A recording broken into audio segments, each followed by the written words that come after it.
Hello friends, welcome to MKH। I am Sneha Sangathiya और आज इस वीडियो के अंदर आपका जो बीएड सेकेंड ईयर का पेपर नंबर 7 है। देखिए, पेपर नंबर 7 जो होता है, इसका टाइटल है हमारा कंप्यूटर शिक्षण।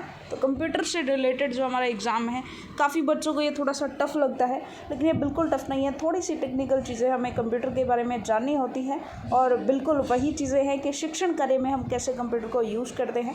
तो चलिए, इस जो हमारी यूनिट फर्स्ट है वो हम करने जा रहे हैं। स्टार्ट करते हैं पेपर 7 की यूनिट नंबर फर्स्ट, और इसके निबंधात्मक प्रश्न हम यहाँ पर करने वाले हैं और इन्हीं निबंधात्मक प्रश्नों में से ही आपके लघुत्रात्मक और अति लघुत्रात्मक प्रश्न भी कवर हो जाएंगे। तो चलिए प्रारंभ करते हैं। फर्स्ट क्वेश्चन है वेरी कॉमन क्वेश्चन कि कंप्यूटर का अर्थ क्या है, what is the meaning of computer and explain it's characteristics. तो इसमें से एक क्वेश्चन आपको डेफिनेटली मिलेगा और सिर्फ एक नहीं बल्कि एक लघुत्रात्मक, एक अति लघुत्रात्मक और निबंधात्मक प्रश्न भी आपको इसी तरीके का एक मिलने वाला है। चलिए स्टार्ट करते हैं। कंप्यूटर शब्द की उत्पत्ति अंग्रेजी के कंप्यूट शब्द से हुई है, जिसका अर्थ है गणना करना। जब भी आप कंप्यूटर से संबंधित किसी भी प्रश्न की स्टार्टिंग करें तो ये लाइन आपको हर क्वेश्चन के अंदर डालनी है। कंप्यूटर को आमतौर पर एक गणना करने वाला यंत्र समझा जाता था, परंतु आज कंप्यूटर की प्रकृति गणितीय और सांख्यिकीय ही नहीं बल्कि उससे भी कहीं अधिक है। अतः कंप्यूटर को निम्न प्रकार से परिभाषित करना उचित है, यानी कि एक ऐसा यंत्र जो सूचना या डाटा पर कार्य करके वांछित जो भी इच्छित परिणाम हम लेना चाहते हैं वो देता है। यहाँ सूचना और डेटा व्यक्तियों के पते हो सकते हैं, किसी कंपनी की वार्षिक रिपोर्ट के आंकड़े और सारणियाँ हो सकती हैं, रेलवे रिजर्वेशन की सूचियाँ हो सकती हैं, किसी भी तरीके का डाटा हो सकता है, कोई भी प्रकार की जानकारियाँ, कोई भी प्रकार की सूचना। कंप्यूटर डेटा को प्राप्त करता है, प्रोसेस करता है, कलेक्ट करता है और चाहने पर पुनः उपलब्ध करवाता है। अतः कंप्यूटर को एक डेटा प्रोसेसिंग यंत्र कहना अधिक उपयुक्त लगता है। आज का कंप्यूटर किसी भी तरह के डेटा को, चाहे वो टेक्स्ट, संख्या, फ़ोटो, आवाज़ और मूवी, इनको प्रोसेस करने की क्षमता से संपन्न है और इसे अब मनुष्य के ऐसे विकल्प के रूप में प्रयोग किया जाता है जो पूर्व निर्धारित आदेशों का अक्षरशः पालन करते हुए कई दिनों में पूरे होने वाले कार्यों को सेकंडों में कर सकता है। इसके अलावा कंप्यूटर आज कम्युनिकेशन का मुख्य आधार बन गया है। आज इंटरनेट का प्रयोग करके अमेरिका में बैठे व्यक्ति से आमने सामने मुखातिब होकर बात कर सकते हैं। ईमेल भेजने और प्राप्त करने जैसे कार्य तो आज पुरानी बात लगने लगी है। आइए कंप्यूटर के प्रारंभिक रूप से लेकर नए रूप तक के सफ़र का अध्ययन करें। तो चलिए बात करते हैं characteristics of computer. Computer data को जिस प्रकार इनपुट लेकर प्रोसेस करके जो है आउटपुट देता है, उसमें अन्य यंत्रों की अपेक्षा कुछ ऐसे गुण हैं जो उसे एक विशेष यंत्र बना देते हैं। ठीक है जी, तो चलिए स्टार्ट करते हैं। सबसे पहली विशेषता बहुउपयोगिता, वर्सेटिलिटी, यानी कि कंप्यूटर जो है वो आश्चर्यचकित रूप से विभिन्न क्षेत्रों में अनेक प्रकार से उपयोगी है। इसके अनेकों उदाहरण हमारे चारों ओर दिखाई पड़ते हैं। वहीं कंप्यूटर बिल बना सकता है, रिपोर्ट तैयार कर सकता है, कोई भी गणितीय समस्या को हल कर सकता है, चित्र बना सकता है। तात्पर्य ये है कि कंप्यूटर कोई भी कार्य कर सकता है जिसे आप सुपरिभाषित चरणों में बांटकर उसमें प्रोग्राम फिट करेंगे, यानी कि कंप्यूटर बहुत सारे अलग अलग फील्ड्स में काम आता है। उच्च गति की बात करें, स्पीड, तो कंप्यूटर अति तीव्र गति से कार्य करता है। उदाहरण के लिए एक अंक गणितीय संक्रिया जैसे दो संख्याओं को जोड़ने में कंप्यूटर सेकंड अथवा मिली सेकेंड से नहीं बल्कि माइक्रो सेकेंड यानी 10 की पावर 46 और नैनो सेकेंड यानी 10 की पावर -9, यहाँ पर माइक्रो सेकेंड जो है वो 10 की पावर -6 होगी। ठीक है, ये गलत है, 10 की पावर -6 इस तरह से होगा। इसका अर्थ है कि एक सेकंड में कंप्यूटर 10 लाख से भी अधिक अंकगणितीय संक्रियाएं जो है वो कर सकता है। डिलीजेंट ये होता है, उद्यमी होता है, यानी मानव की भांति कंप्यूटर कभी नहीं थकता। यानी जैसे मानव तो थक जाता है, लेकिन उद्यमी है ये, यानी कि कंप्यूटर थकता नहीं है, उबता नहीं है और शिकायत नहीं करता है। अतः दैनिक कार्यों में जहाँ किसी काम को बार बार करना हो, कंप्यूटर एक अच्छा असिस्टेंट साबित होता है। यदि वह 10 व्यक्तियों की सूची पर कार्य कर सकता है तो उसी दक्षता और शुद्धता से 10 लाख व्यक्तियों की सूची पर भी वो कार्य करेगा। यही एक गुण जो है वो कंप्यूटर को इस प्रकार के कार्यों के लिए मानव से बेहतर विकल्प बना देता है। एक्यूरेसी इसके अंदर होती है जी। शुद्धता, कंप्यूटर द्वारा किए गए कार्यों की शुद्धता विश्वसनीय है और एक प्रक्रिया को बार बार करने में ऐसा कभी नहीं होता कि कंप्यूटर दो भिन्न परिणाम दे। एक प्रोसेस को आप कितनी भी बार दोहरा लें वो सेम रिजल्ट ही देगा। याद रखने की क्षमता जो होती है, रिमेम्बरिंग पावर होती है कंप्यूटर में, अपनी मेमोरी में हर प्रकार की सूचना को, कितनी भी सूचना एकत्रित रख सकता है और चाहने पर वांछित सूचना उपलब्ध भी करवा देता है। और इसके अनेक अच्छे गुणों के साथ साथ कंप्यूटर की अपनी कुछ सीमाएं भी है, जैसे विवेकहीनता, IQ लेस है ये। कंप्यूटर में अपना विवेक नहीं होता, यह केवल वही करता है जो या और वैसे ही करता है जो उसे मतलब जैसे आदेश उसे दिया जाए। कंप्यूटर खुद से कोई निर्णय नहीं ले सकता। भावना शून्य होता है, फीलिंगलेस होता है, इमोशंस नहीं होते हैं इसके अंदर, यानी EQ नहीं होता है। कंप्यूटर यंत्र है और उसके कार्य करने में भावना का कोई स्थान नहीं। कंप्यूटर वही कार्य करता है जो मानव उसे करवाता है। एक इसके अंदर सीमित मेमोरी होती है, लिमिटेड मेमोरी होती है, यानी कंप्यूटर के पास यद्यपि कार्यशील प्राइमरी मेमोरी और सेकेंडरी मेमोरी दोनों प्रकार के स्मृति कोश है, फिर भी कंप्यूटर की मेमोरी असीमित नहीं है। कभी किन्हीं कार्यों में मेमोरी की कमी कंप्यूटर की सीमा भी बन जाती है। कई बार ऐसा होता है कि कंप्यूटर की स्टोरेज फुल हो जाती है, फिर उसमें स्टोरेज की क्षमता बढ़ानी पड़ती है। अब अगला वेरी इंपॉर्टेंट क्वेश्चन ये डेफिनेटली आपको देखने को मिलेगा कि कंप्यूटर विकास की पीढ़ियों का वर्णन कीजिए। Explain the generation of computers. तो जनरेशन के बारे में जानते हैं हम, और ये भी बताना है कि कार्यप्रणाली के आधार पर कंप्यूटर कितने प्रकार के होते हैं, सब कुछ हमें एक्सप्लेन करना है इसके अंदर। तो चलिए स्टार्ट करते हैं। कंप्यूटर का विवरण एवं उत्पत्ति। कंप्यूटर का विकास धीरे धीरे हुआ। कंप्यूटर में विभिन्न इलेक्ट्रोमैकेनिकल तकनीकों का प्रयोग हुआ। कंप्यूटर के विकास क्रम को विद्वानों ने विभिन्न भागों में बांटा है। आज तक प्रचलन में आए इन विभिन्न भागों को पीढ़ियाँ या जनरेशन कहते हैं।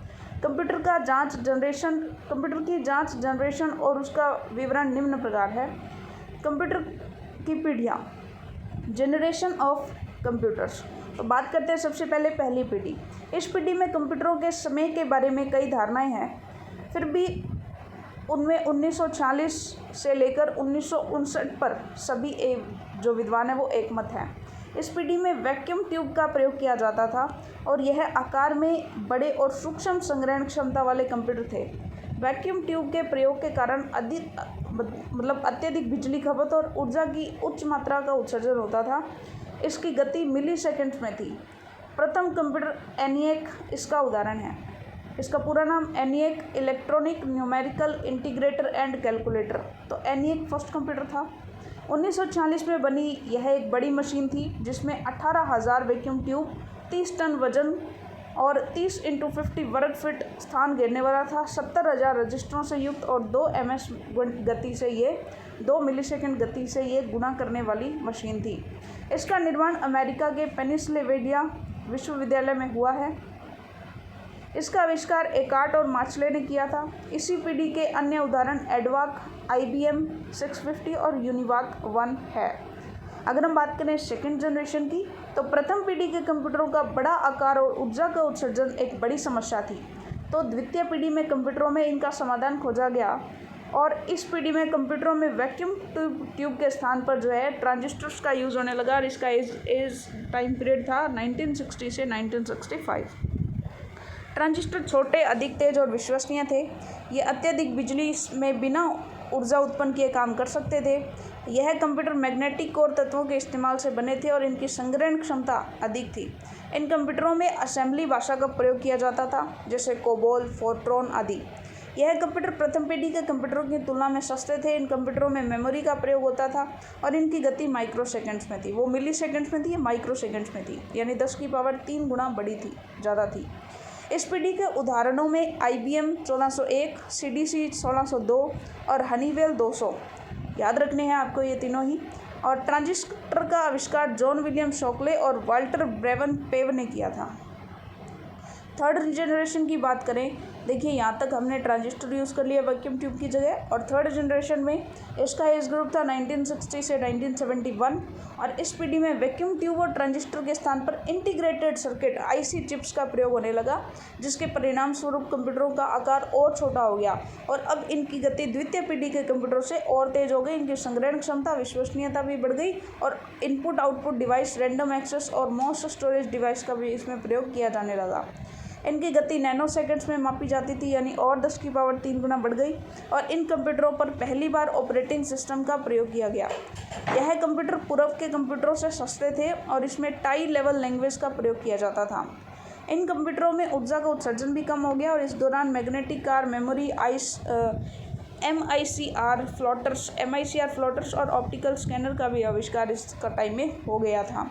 तो इंटीग्रेटेड सर्किट का आविष्कार जो है वो रॉबर्ट नोएक और जैक बिल्बी ने किया था। यह सिलिकॉन की बनी चौकोर चिप होती है जो डाटा संग्रह, निर्देशन और प्रोसेसिंग का कार्य करती है। इंटीग्रेटेड सर्किट आवश्यकता के अनुसार दो प्रकार के बनाई गई। प्रथम मॉल स्केल इंटीग्रेटेड सर्किट, जिसमें एक चिप पर 10 तक ट्रांजिस्टर प्रयोग में लाए जाते थे, और द्वितीय मीडियम स्केल थे जिसमें 100 तक ट्रांजिस्टर काम में लाए जाते थे। और तृतीय पीढ़ी के कंप्यूटरों के उदाहरणों में IBM 360, NCR 365 आदि प्रमुख है। अगर हम बात करें फोर्थ जनरेशन की, तो फोर्थ जनरेशन का समय था जी 1971 से 1985। इसमें इंटीग्रेटेड सर्किट के विस्तृत रूप लार्ज स्केल इंटीग्रेटेड सर्किट और very large scale integrated circuit का प्रयोग हुआ। छोटी छोटी IC को मिलाकर माइक्रो प्रोसेसर का निर्माण हुआ और कंप्यूटर का आकार छोटा हुआ। मूल्य और कीमत घटी, भंडारण क्षमता, विश्वसनीयता और गति जो है वो बढ़ी। अब इसमें कई उच्च स्तरीय भाषाएं जैसे पास्कल, C++ आदि का प्रयोग होने लगा। चतुर्थ पीढ़ी के उदाहरणों में desktop, personal computer, super computer, Cray आदि प्रमुख है। चतुर्थ पीढ़ी के कंप्यूटर का आकार एवं युक्तियाँ पा चुके थे। ठीक है जी। अब बात करते हैं पांचवी पीढ़ी, फिफ्थ जनरेशन। देखिए, इसका समय 1985 से वर्तमान तक जारी है। इन कंप्यूटरों में भी very large scale integrated circuit का प्रयोग किया जाता है। इनका आकार चतुर्थ पीढ़ी कंप्यूटरों से कुछ अधिक बड़ा है और इनकी कीमत अधिक है।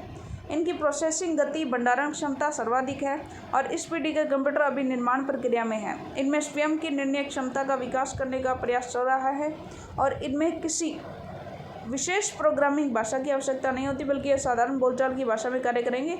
और इसके उदाहरण सुपर कंप्यूटर है। इन कंप्यूटरों में आवाज़ पहचाना और ईमेल कंट्रोल बहुत दक्षता और गति से किया जाता है। अगर हम बात करें क्लासिफिकेशन ऑफ कंप्यूटर, तो प्रथम पीढ़ी से लेकर आज तक के कंप्यूटरों में सभी एक जैसे नहीं थे। इनके आकार, कार्य और प्रयोग के आधार पर इन्हें भिन्न भिन्न रखा जाता है। कार्यप्रणाली के आधार पर अगर हम देखें तो कंप्यूटर को 3 भागों में बांटा जाता है: एनालॉग कंप्यूटर, डिजिटल और हाइब्रिड। एनालॉग कंप्यूटर की अगर हम बात करें तो ये विशिष्ट प्रकार के कंप्यूटर हैं जिनका उपयोग किसी भौतिक प्रक्रिया का मॉडल बनाकर उस प्रक्रिया को निरंतर सुचारू रूप से जारी रखने के निर्देश के लिए होता है।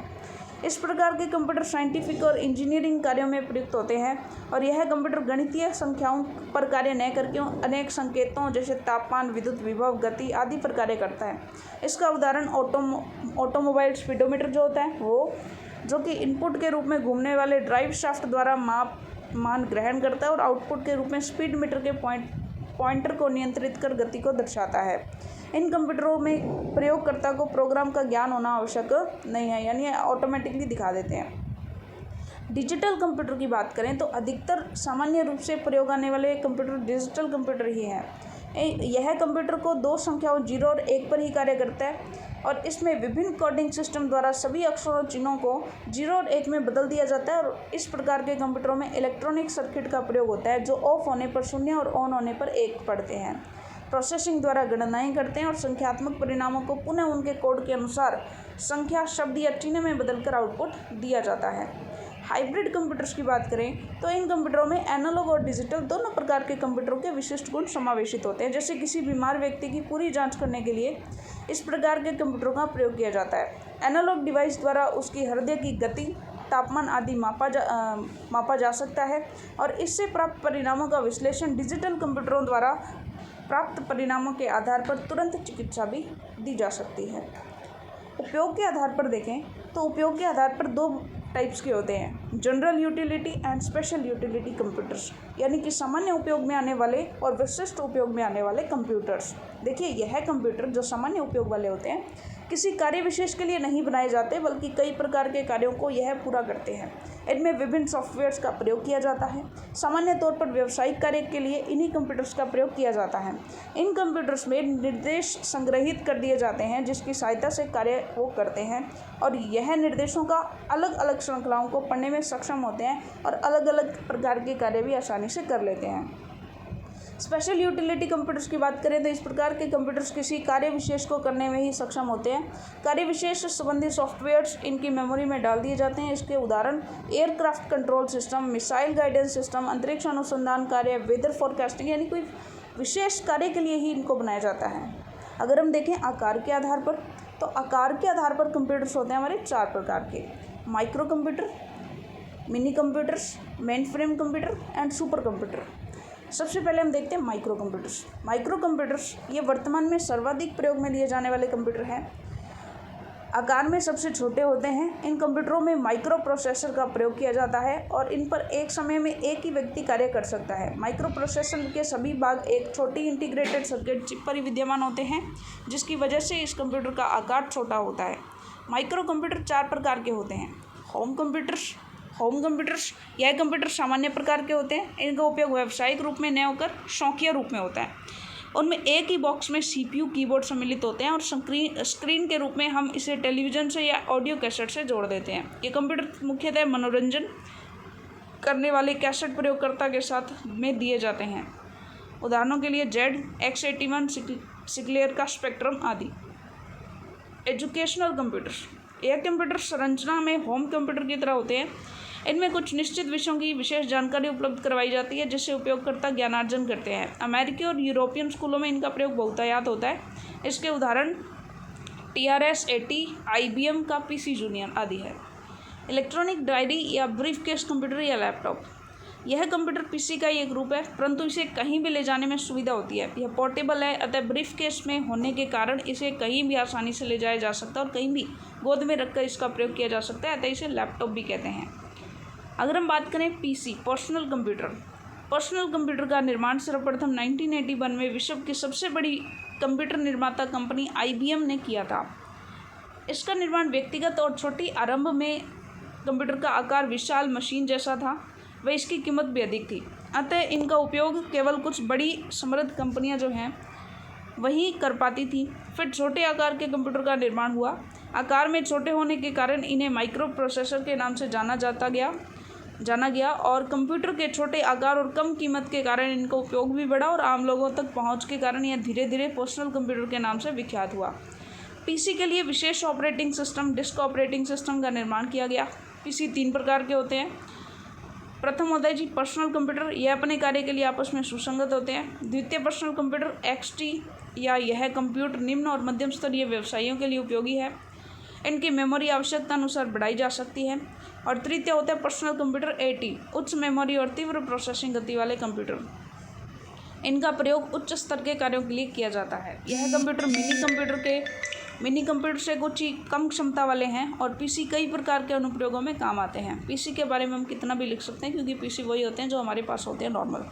मिनी कंप्यूटर्स की अगर हम बात करें तो इन कंप्यूटरों की क्षमता, गति और आकार माइक्रो कंप्यूटर से अधिक और मेन फ्रेम कंप्यूटर से कम होता है। इसमें CPU का कार्य करने के लिए एक से अधिक माइक्रो प्रोसेसर लगे होते हैं। यह मल्टी यूज़र और शेयर्ड सिस्टम होते हैं। इनमें एक बार में एक से अधिक व्यक्ति इनका उपयोग कर सकते हैं और इनके निर्देश सूची में वास्तविक संख्याओं पर गणनाओं के निर्देश भी थे और मेमोरी भी इनकी काफ़ी अधिक थी। इनका प्रयोग ग्राफिक क्षमता वाले कार्यों तथा एक स्थान पर एक से अधिक उपयोगकर्ताओं के आपस में संपर्क बनाने में किया जाता है। जैसे जब बड़े बड़े जो ऑफिस होते हैं वहाँ पर एक साथ एक ही सिस्टम पर कई लोग काम करते हैं, इसलिए वहाँ पर इस तरह के कंप्यूटर्स होते हैं। अगर मेन फ्रेम कंप्यूटर्स की बात करें तो ये काफ़ी बड़े आकार के और महंगे कंप्यूटर्स हैं। इनकी गति बहुत तेज़ होती है और इनकी गति को मीप्स में मापा जाता है, अर्थात इस गति से कंप्यूटर में निर्देश एग्जीक्यूट होते हैं। IBM 3090/600 की 102 MIPS की स्पीड है, जबकि सुपर मिनी कंप्यूटर VAX8842 की गति 22 मीप्स है। अत्यधिक गति के साथ भी मेन फ्रेम कंप्यूटर काफ़ी महंगे भी हैं, फिर भी इनका उपयोग बड़ी मात्रा में किया जाता है, क्योंकि ये कंप्यूटर बड़े बड़े डेटाबेस को एकत्रित कर रखने की क्षमता रखते हैं और बड़ी बड़ी व्यावसायिक कंपनियां संगठन अपने डाटा को केंद्रीय रूप से इकट्ठा करने, इसका मैनेजमेंट और नियंत्रण भी केंद्रीय रूप से करना चाहती है। और इस प्रकार की क्षमता केवल मेन फ्रेम कंप्यूटरों में होती है जो कि इतने बड़े डेटाबेस का मैनेजमेंट कर सके। अतः ये मुख्यतः व्यावसायिक संगठनों, सरकारी कंपनियों, विश्वविद्यालयों, अनुसंधान कार्यों आदि में प्रयोग में लाए जाते हैं। सुपर कंप्यूटर्स की बात करें तो वर्तमान में सर्वाधिक शक्तिशाली और तीव्रतम गति वाले कंप्यूटर सुपर कंप्यूटर है। यह पारंपरिक कंप्यूटरों से कई गुना तेजी से कार्य करता है। यह कंप्यूटर एक जैसी तथा पुनरावर्ती सूचनाओं को बहुत तेजी से संसाधित करता है। इनकी आवश्यकता लगातार बदल रहे आंकड़ों को परिवर्तित करने के लिए होती है। इसकी संरचना में कुछ विशेष घटक होते हैं। इसकी मुख्य विशेषताएं निम्न प्रकार से है, जैसे स्पीड, गति। ये साधारण कंप्यूटर से 1000 से 1 अरब गुना अधिक तेजी से कार्य करते हैं। इसमें कई प्रोसेसर लगे होते हैं जिनमें गति अत्यधिक रूप से बड़ी जो है अत्यधिक रूप से ज़्यादा होती है। एक प्रोसेसर समस्या में किसी एक खंड पर कार्य करने लगता है और इस प्रकार अनेक प्रोसेसरों के एक साथ कार्य करने से समाधान अति शीघ्र मिल जाता है। इसकी क्षमता फ्लॉप के रूप में मापी जाती है और अत्याधुनिक सुपर कंप्यूटरों की क्षमता 100 खराब या 1 टेराफ्लॉप की होती है। तो ये सुपर कंप्यूटर्स की गति की बात है। चिप व्यवस्था की बात करें तो साधारण कंप्यूटरों में सीरियल प्रोसेसर लगे होते हैं, जबकि इन कंप्यूटरों में समांतर प्रोसेसर लगे होते हैं जो हमारे मस्तिष्क की तरह कार्य करते हैं। चिप मटेरियल तो इसमें सिलिकॉन चिप के स्थान पर उसे 6 गुना अधिक तेजी से कार्य करने वाली गैलियम आर्सेनाइड की बनी होती है। प्रोसेस मटेरियल सामान्य कंप्यूटरों में केवल डाटा को प्रोसेस किया जाता है, जबकि सुपर कंप्यूटरों में इंफॉर्मेशन प्रोसेसिंग की सहायता से सुपर कंप्यूटर सूचना के विशाल भंडारों के इनपुट आउटपुट क्रियाओं द्वारा संबंध स्थापित कर सकता है। भाषाओं की बात करें तो सुपर कंप्यूटर में सामान्य भाषाएं प्रयोग में नहीं की जाती, बल्कि अत्याधुनिक भाषाएं जैसे लिस्ट प्रोसेसिंग, प्रोग्रामिंग, लॉजिक वगैरह प्रयोग में की जाती है। सुपर कंप्यूटर का प्रयोग missile path simulation, nuclear reactor control, दूरसंचार switching, incident simulation, particle physics परीक्षण, आनुवंशिक अभियांत्रिकी, अनुसंधान विकास कार्य, बाह्य अंतरिक्ष का मानचित्र, खगोलीय गणनाएं, चिप परीक्षण, मौसम पूर्वानुमान और जटिल रासायनिक परीक्षण समेत अनेक क्षेत्रों में किया जा सकता है। सुपर कंप्यूटर के क्रे 2 का नाम प्रमुखता से लिया जाता है। सुपर कंप्यूटर के रूप में क्रे 2 जो है वो प्रमुखता में है और अमेरिका तथा जापान सुपर कंप्यूटर उत्पादन क्षेत्रों में प्रमुख माने जाते हैं। हाल ही में अपने देश के वैज्ञानिकों ने टेराफ्लॉप क्षमता संपन्न सुपर कंप्यूटर परम 10,000 का विकास किया है। इससे पूर्व भारत में 1986 में फ्लो सॉल्वर सुपर कंप्यूटर राष्ट्रीय वैज्ञानिक प्रयोगशाला बेंगलुरु में बनाया था और पेस नामक सुपर कंप्यूटर हैदराबाद में बनाया गया। सीडेक पुणे ने परम 8000 विकसित किया था और भाभा परमाणु अनुसंधान केंद्र परम 10,000 परम 8000 से 1000 गुना अधिक शक्तिशाली सुपर कंप्यूटर है। जो भाभा परमाणु केंद्र है उसका परम 10,000 जो है। चलिए नेक्स्ट हमारा क्वेश्चन है जी, सॉफ्टवेयर का क्या अर्थ है और सॉफ्टवेयर के कितने प्रकार होते हैं, वर्णन कीजिए। देखिए, what is the meaning of software. Software hardware के किसी प्रकार के नियंत्रण के लिए प्रयुक्त निर्देशों को सॉफ्टवेयर कहते हैं। निर्देशों के समूह को प्रोग्राम भी कहा जाता है और कंप्यूटर हार्डवेयर को उपयोग में लाने के लिए हार्डवेयर की आवश्यकता होती है। हार्डवेयर और सॉफ्टवेयर मिलकर संपूर्ण सिस्टम का निर्माण करते हैं। तो मूलतः 2 प्रकार के सॉफ्टवेयर होते हैं, सिस्टम सॉफ्टवेयर और एप्लीकेशन सॉफ्टवेयर। सिस्टम सॉफ्टवेयर उन प्रोग्रामों का समूह होता है जिसके द्वारा कंप्यूटर के साधनों जैसे जो भी प्रोसेसिंग टाइम है, स्टोरेज स्पेस है, इन सभी का व्यवस्थापन किया जाए। यानी जो भी डिवाइसेस है ना कंप्यूटर को जोड़ने के लिए जो भी चीज़ें लगाई गई हैं उनको काम करने के लिए सिस्टम सॉफ्टवेयर की ज़रूरत पड़ती है। और ये प्रोग्राम कंप्यूटर द्वारा एप्लीकेशन सॉफ्टवेयर और कंट्रोल तथा उनके निर्माण और एग्जीक्यूशन में सहायता प्रदान करते हैं। द्वितीय पीढ़ी के कंप्यूटरों के साथ सिस्टम सॉफ्टवेयरों का प्रयोग बढ़ा और इससे पूर्व कंप्यूटर की अभिक्रियाओं पर प्रयोगकर्ताओं द्वारा नियंत्रण किया जाता था। एक कार्य के समाप्त होने पर एक घंटी बजती थी, तत्पश्चात प्रयोगकर्ता कंप्यूटर में दूसरा कार्य डालता था। लेकिन प्रयोगकर्ता कंप्यूटर से थोड़ी देरी के लिए दूर हो गया तो उसके आने से पूर्व वह कार्य समाप्त हो जाए तो कंप्यूटर तब तक शिथिल पड़ा रहता था। इससे बड़ी मात्रा में कंप्यूटर का टाइम, मानव संसाधन वगैरह नष्ट होते थे। तो इस प्रकार के कार्यों को स्वचालित करने के लिए कंप्यूटरों ने कुछ प्रोग्राम निर्मित किए जो ऑपरेटिंग सिस्टम कहलाए। यानी कि मनुष्य को आकर बार बार उसको ऑपरेट नहीं करना पड़ेगा। ऑपरेटिंग सिस्टम का कुछ भाग प्राइमरी मेमोरी और कुछ भाग सेकेंडरी मेमोरी में स्टोर रहता था ताकि कंप्यूटर जब चाहे उन प्रोग्रामों को काम में ले सकेंगे। ऑपरेटिंग सिस्टम रन करने के लिए इंतजार कर रहे कार्यों की एक लाइन बनती थी और एक एक करके सीपीयू को वे कार्य दिए जाते थे। वे जैसे ही किसी कार्य के लिए आवश्यक सभी साधन एकत्रित हो जाते थे वह कार्य रन करने के लिए भेज दिया जाता था। इससे कंप्यूटर के शिथिल रहने का समय भी कम हो गया था क्योंकि प्रयोगकर्ता एक बार में सारे कार्य कंप्यूटर को दे देता था और वर्तमान कंप्यूटरों में ऑपरेटिंग सिस्टम स्वयं कार्य की लाइन बनाकर साधनों की उपलब्धता के आधार पर उनको रन करता है। टाइप्स ऑफ सिस्टम सॉफ्टवेयर की बात करें तो एक तो होता है system control program. System control program ये प्रोग्राम कंप्यूटर में एग्जीक्यूट हो रहे प्रोग्रामों पर नियंत्रण करने और स्टोरेज और प्रोसेसिंग साधनों और उनके व्यवस्थापन करने पर निगरानी रखने के लिए प्रयुक्त होते हैं। ऑपरेटिंग सिस्टम और डाटाबेस मैनेजमेंट सिस्टम और कम्युनिकेशन मॉनिटर प्रोग्राम इनके उदाहरण हैं। अगर हम देखें सिस्टम सपोर्ट प्रोग्राम तो ये प्रोग्राम अन्य कंप्यूटर प्रोग्रामों को साधारणतः प्रयोग आने के लिए फंक्शन प्रदान करते हैं। यूटिलिटी प्रोग्राम और फाइल यूटिलिटी लाइब्रेरी कार्यकुशलता जांचने हेतु परफॉर्मेंस मॉनिटर आदि श्रेणी में आते हैं। ये सर्विस प्रोग्राम भी कहलाते हैं। कंप्यूटर के प्रयोगकर्ताओं को सामान्य कार्य करने में सहायता प्रदान करते हैं जैसे editor, peripheral transport program, dump utility, file maintenance, ड्यूलिटी डीबगर आदि। सिस्टम डेवलपमेंट प्रोग्राम ये प्रोग्राम एप्लीकेशन प्रोग्राम निर्माण करने में सहायक होते हैं जैसे लैंग्वेज ट्रांसफर या इंटरप्रेटर या कंपाइलर आदि। नेक्स्ट अगर हम बात करें एप्लीकेशन सॉफ्टवेयर्स की, तो एप्लीकेशन सॉफ्टवेयर वे प्रोग्राम हैं जो कि प्रयोगकर्ताओं द्वारा किसी विशिष्ट कार्य हेतु बनाए गए और ऐसे अकाउंटिंग का कार्य करने हेतु अकाउंटिंग सॉफ्टवेयर, वेतनमान की गणना तथा पे चेक को प्रिंट करने हेतु सॉफ्टवेयर, इन्वेंट्री कंट्रोल के लिए पृथक सॉफ्टवेयर, इसी प्रकार मौसम की जानकारी प्राप्त करने के लिए वेदर फोरकास्टिंग सॉफ्टवेयर, इनके अलग अलग जो भी एप्लीकेशंस जो होते हैं हम देखते हैं, ऐप जिनको हम बोलते हैं, तो वो एप्लीकेशन सॉफ्टवेयर जो हैं ये इनके उदाहरण होते हैं। कंप्यूटर के हार्डवेयर को नियंत्रित करने और कंप्यूटर के कार्य कराने के लिए सिस्टम सॉफ्टवेयर ऑपरेटिंग सिस्टम आवश्यक रूप से कंप्यूटर पर होना चाहिए, परंतु सभी एप्लीकेशन सॉफ्टवेयर का कंप्यूटर पर होना आवश्यक नहीं है। प्रयोगकर्ता अपनी आवश्यकता अनुसार एप्लीकेशन सॉफ्टवेयर कंप्यूटर में लोड कर सकता है और एप्लीकेशन सॉफ्टवेयर को दो श्रेणियों में बांटा जाता है। एक तो होता है यूज़र एप्लीकेशन पैकेज।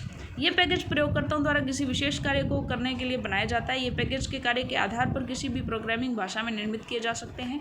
उदाहरण के लिए इन्वेंट्री कंट्रोल एप्लीकेशन विभिन्न आइटमों का स्टॉक जांच करने में सर्वोत्तम इन्वेंट्री लेवल कायम रखने हेतु प्रयोग में लाया जाता है। इसी प्रकार अकाउंटिंग सॉफ्टवेयर द्वारा अकाउंटिंग का कार्य किया जाता है।